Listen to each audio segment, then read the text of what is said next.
को जोड़ते हैं। संजीव जी हमारे साथ जुड़ चुके हैं फोन लाइन पर। संजीव नमस्कार, कहां से बात कर रहे हैं? लगता है संपर्क टूट गया है, लेकिन उनका सवाल जरूर हमारे पास है।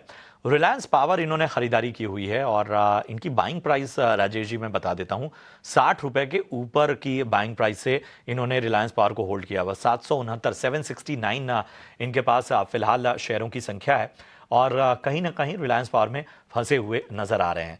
सबसे बड़ा सवाल जो मैंने कल भी दिग्गज मार्केट एक्सपर्ट से उठाया था कि ऐसा क्या होता है कि आमतौर पर इतने ऊपरी स्तरों पर खरीदारी के बाद भी निकलने के मौके जो हैं वो इन्वेस्टर्स या ट्रेडर्स ढूंढ नहीं पाते हैं।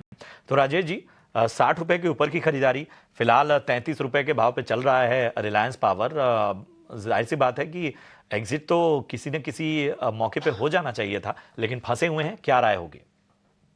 देखिए प्रशांत जी, मई में एक फ्रेंजी मूव आया था जहाँ पे स्टॉक 40 लेवल से नॉन स्टॉप 75 लेवल्स तक रैली किया था। तो उसी बीच में कहीं पे डिप में उन्होंने बाय किया रहेगा, बट ओवरऑल अभी अगर आप इस स्टॉक का ट्रेंड देखें तो नेगेटिव है। लोअर टॉप लोअर बॉटम्स में ट्रेड कर रहा है। तो यहाँ पे सलाह होगी कि कोई भी बाउंस आता है तो बाउंस में एग्जिट कीजिए। जो मैंने कहा था कि मई में जहाँ से रैली स्टार्ट हुई थी अराउंड 35 के आसपास से, तो स्टॉक कहीं ना कहीं उसी लेवल्स के आसपास ट्रेड करा है, जहाँ पे 200 वीकली मूविंग एवरेज भी है। तो फिलहाल स्टॉक अभी सपोर्ट पे है, तो यहाँ से एक बाउंस बैक एक्सपेक्ट कीजिए।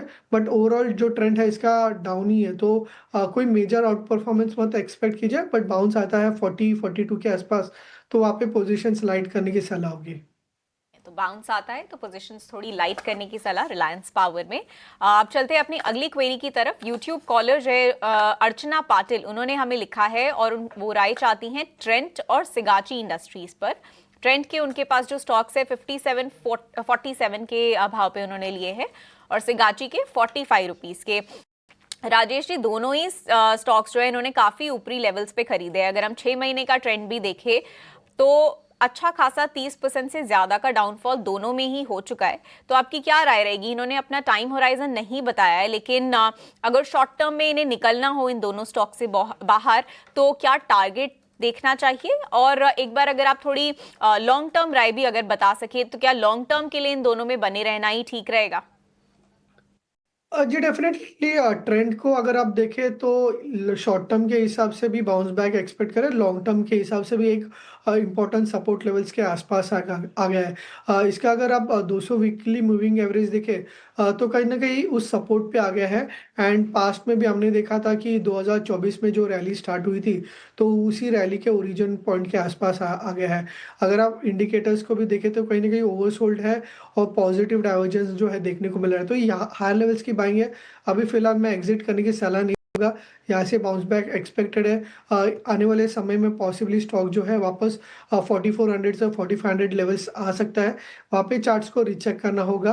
तो ट्रेंड में डेफिनेटली होल्ड रखने की सलाह दूंगा। दूसरा जो काउंटर इन्होंने पूछा है वो है सिगाची पे। तो ये काउंटर ज़्यादा ट्रैक नहीं किया मैंने, एंड ओवरऑल एक वॉलेटाइल काउंटर है। अभी फिलहाल सपोर्ट के आसपास है। सितंबर में अराउंड एक शार्प मूव देखने को मिला था, उसी प्राइस उसी लेवल को रिट्रेस कर रहा है। नीचे में अगर आप देखें तो 32 का एक स्टॉप लॉस है एंड ऊपर में 40 का रेजिस्टेंस है। 40 क्रॉस करता है तो मोमेंटम देखने को मिल सकता है, बट फिलहाल के लिए 32 के स्टॉप लॉस से होल्ड रख सकते हैं। चलिए, तो ये है ट्रेंड पर आपको बेहतरीन रणनीति राजेश जी की तरफ से आती हुई। चलिए।